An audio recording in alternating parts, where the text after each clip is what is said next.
Hey, Kelly, it's good to see you. It's been quite a while. It has. Things have picked up a lot since I seen you last. Yeah, we were Yep. both at the gallery and then we were both gone, Yes. Yep. after quite a while of it being shut down. And you Right. had the new things coming. You now own a wedding venue farm, Yeah. We sure and do. you have a baby girl instead of just two boys. Exactly. Everything's been changing over here. Well, guaranteed in life, right? Yep. Definitely. Yeah. Yep. It's kept us busy. It's kept us on our toes, but it's all been good. I mean, with every setback, we see growth too. So Right. um, every little heartache we've had along the way has the Lord has shown us something good out of it. So Yeah. it's pretty Well, nice to see. I'm Judy Cruz, and we're here with Encouraging Conversations. Sorry, I didn't start with a nice intro. It's good to chat with Kelly again. So this is Kelly Van Overloop, and I know her through art, but she is also doing amazing things with a new wedding venue. She bought someone else's property Yes, we sure just did. before COVID Yeah. and moved out there. And why don't you just intro a little bit about yourself there, Kelly? Yeah. My husband and I have been married for this September, it'll be 9 years. And we've kind of been all over the map with what we've done with our personal lives since we've been married. He's a nurse, so we went travel nursing for a year in 2015 out in Washington. And we thought that was our biggest adventure. And then we came back and we had our first child, who is 5 now. And we had a second child 16 months after he was born. And he's 3.5. And then we just had our third baby girl, Peyton, and she was born in February of this year. So let's see here, September of 2018, we had heard about this venue um, coming up for sale. They weren't listing it. We just heard from a friend. Right. So we came and we knocked on their door and toured the whole property and figured out everything about the property and what they do here. And then we spent about a year planning and figuring out what we wanted to do, if we wanted to do this or if we wanted to pursue other dreams. And we decided to go with this. So we sold our duplex that we owned, we sold our home that we were living in, moved in with my parents for about 4 months before we purchased this place in November of 2019. Okay. So that's when we moved in here. Yeah. So I like that you took some steps to investigate to see what it would be like and Yeah. if that's something that really fit. Because I've written a workshop about, living your dreams and how to take steps towards it. And Mhm. so often we just wait for everything to come together versus taking those steps. Right. Exactly. So cool. Yeah, it's good to investigate. Yeah. And it's all turned out exactly like you thought it would, right? Oh, yeah. Exactly like we hoped. Yeah, little did we know what was coming around the corner. I tell you what. Oh man. I mean, we joke all the time that the old owners must have like had this sixth sense that something was coming and they got out just in time because they missed out on a real good season last year. So COVID was challenging to say the least. Yeah. So yeah, our old families, they think we're crazy still, but you you reap some rewards here and there too that make it all worth it. So Well, and it gave you some time to personalize the place, oh yeah. for yourself Hmm. and just to establish the family part of your home because Right. it's right there on the same property. Hmm. Yep, Yeah. we live right on the property right next door. So it took some time for us to yeah, figure out. Hey, Mitch. Mitch is walking through. Just put the baby Good. down for a nap. So yeah, it took some time for us to kind of get a handle on what we wanted to do, what was worth doing. And then obviously like COVID year wasn't as profitable as we had hoped. Like we had, I want to say 26 weddings booked last year before everything happened. Then our season runs from May to October. Right. So we have our off season. So during off season, we were kind of just in the midst of COVID rumblings last March.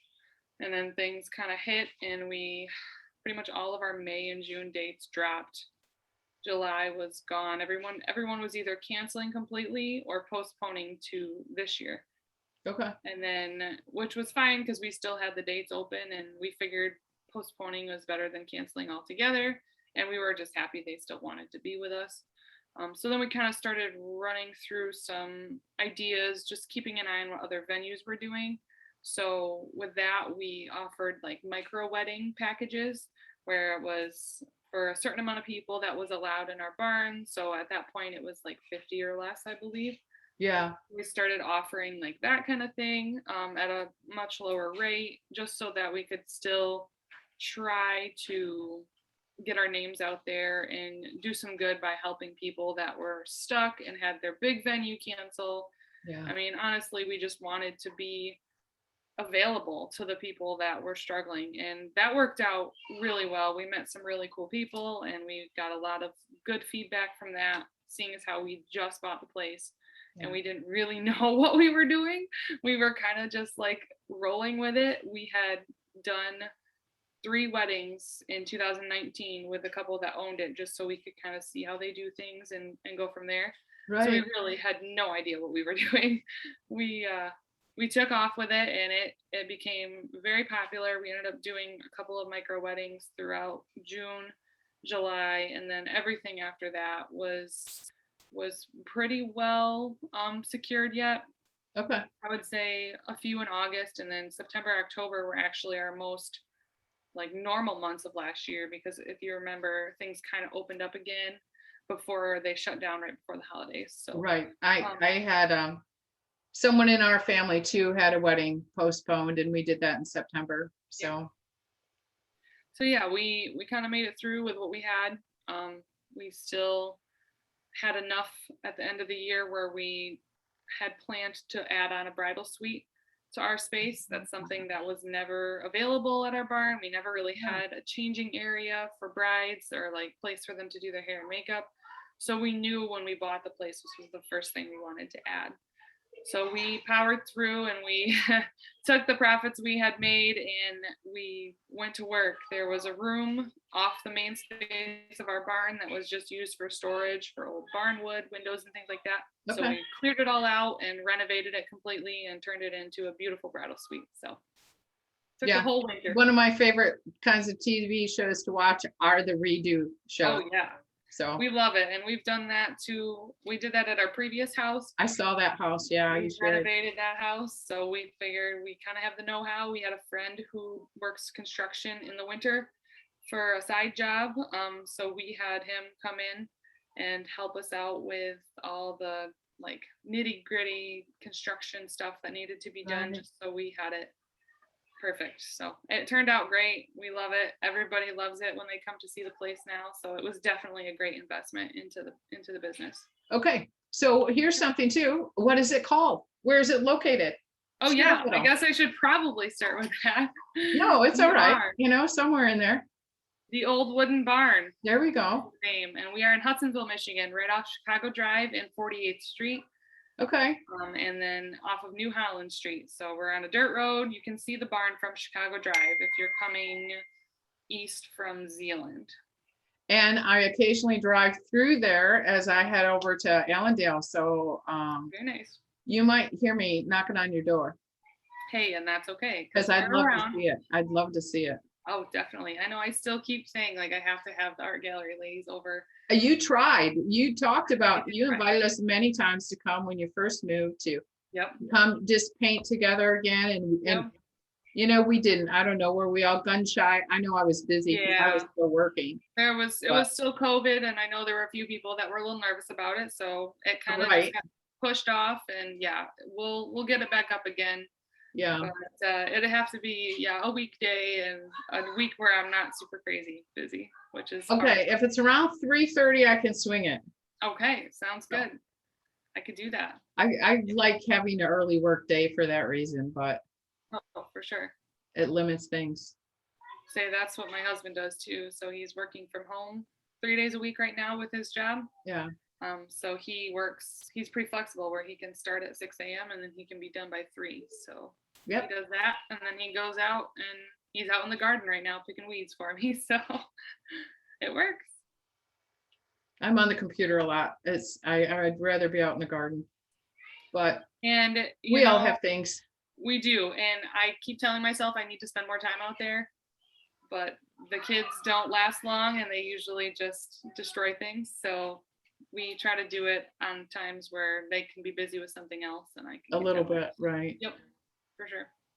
So what are the things, I mean, have you, besides the dressing room design, do you have other plans and ideas in store for this, or? Yeah, we have plenty of dreams and plenty of plans for the place. Obviously, we want to continue with the wedding venue Yeah. aspect of it. We've kind of branched out a little bit more where we're offering like graduation open houses and things like that. Yeah, And I would say I don't advertise for those regularly, like on my social media or anything, but we had 6 open houses this spring just from yeah, word of mouth. So we have people that came to one at our barn last year, so then they decided they wanted their kids there this year because they had a kid graduating, and then it kind of just kept rolling from there. People would come for weddings and then share with their family and friends where they were, and that we do open houses and smaller events. We have like a 80th birthday party this fall on a weeknight. We've had church groups meet here. We did driver's training classes here last year that's because innovative. it was crazy because the driver's training class contacted us asking if we were able to host a class because all their indoor venues weren't allowing it. So we That's set an it odd up one. and we hosted graduation or driver's training classes here at the barn, and it worked because we were kind of desperate last year. We took a little bit of everything we could, and it worked out for us. So I think some other things, it's just like, even like if I were to do a family gathering, I have a small house, yeah, so unless it's outside, period, because I have a nice big patio and garden area, but it's easier to get an outside place, to right, rent a place somewhere. Um, and it can be nice, let them do the extra cleaning if you're not, depending on what's included. right, But yep, besides, what are some, I just like to have, um, see what people have learned through the process. yeah. What kind of things have you even learned about yourself, or you Um, stitch together? yeah, things I've already known. I'm not a super outgoing person. Not like my husband. He's like the most talkative, outgoing person there ever was. So he has his niche here with weddings. Like he will find someone at the wedding to talk to about the barn, and they'll just talk for like a half hour. Okay. And I found about myself that I actually am a bit social and I can do these things without being too uncomfortable. And being an artist, I mean, you get it too. Most of us are introverted. We have our moments, but I have found out that I can socialize with people I don't know, and it will be okay. So that's something I've learned. Um, Also, one of the biggest things is to rely on people around me and family to help out with things and not try to do everything myself because I wouldn't have made it through this past year and we wouldn't have made it through half of this year if we didn't have close friends and family who are willing to Yeah, either work an event with us or help watch the kids or things like that. So it makes it a is difference. good because we're grown, um, and taught to be independent, Yeah, and sometimes we get too reliant on others, and right. or are hurt, and there's places we go, no, I'm never going to ask for help somewhere there again. But Right. yeah, we need each other, and we all have something of value to give to each other. So, Definitely. Yeah. and then if you follow all those other things, there's people that their life is, definitely enhanced when they can help others. Right. So And let that's, them, let them. yeah, let them. I know. I try to. I really do. So, and Yeah, that's been, yeah, it's been a blessing because as much as people thought we were crazy, they can see what it's doing to us. I mean, there's something about like, I don't even know how to describe it. I mean, you meet people that you don't even know, they're planning their wedding. So you kind of get to know them along the way and how they met and all these things. So you get really invested in them. and then they come and they have their big day, and it's so special to be a part of that, and then to see people, especially now that COVID's done, to see people having fun and enjoying time together again. And it's things that you take for granted when when it's there all the time. And then with COVID, it kind of took it away. So things were different last year. We had to require masks and stuff like that. So this year, now that things are opening up, it's just crazy to see what a blessing it is to even be able to just gather together, whether it's with church or just friends and family, or with people you don't even know, like what we do. And even to see smiles in the grocery store again, that's huge. I love to be able to look someone in the eye at the store and make a connection again, other than right, instead of yes, we're wearing masks, far away, so I have to stay away. Yeah, exactly. Yep. Yeah, it has been very rewarding. It's good. It's a special feeling to be able to help a couple, be a part of when the couple starts their lives together. So that's really fun. Well, Kelly, I know you got a lot of things going on tonight, but I'm going to pray because I also want to pray for you. Sounds good. So I know we talked about you praying, but no, I think I'm supposed to pray. Perfect. So Lord, we just thank you. We thank you that you have blessed Kelly and Mitch and the family with this new opportunity, and that there's opportunities for all of us. So we do, Lord, we just pray for open hearts to receive these possibilities, and Kat wants to come visit, and that we can just look beyond, check some things out, and see if it's a fit for us now. So we just pray blessing for Kelly, for all that you have in store for us and for those that listen. And we just thank you, God, because you are always with us. Well, Kelly, I appreciate you getting on with me, because I know a lot of things keep you busy lately, and it's good to connect. So we'll talk more soon. Sounds great. Thanks, Judy. Thank you. Yep.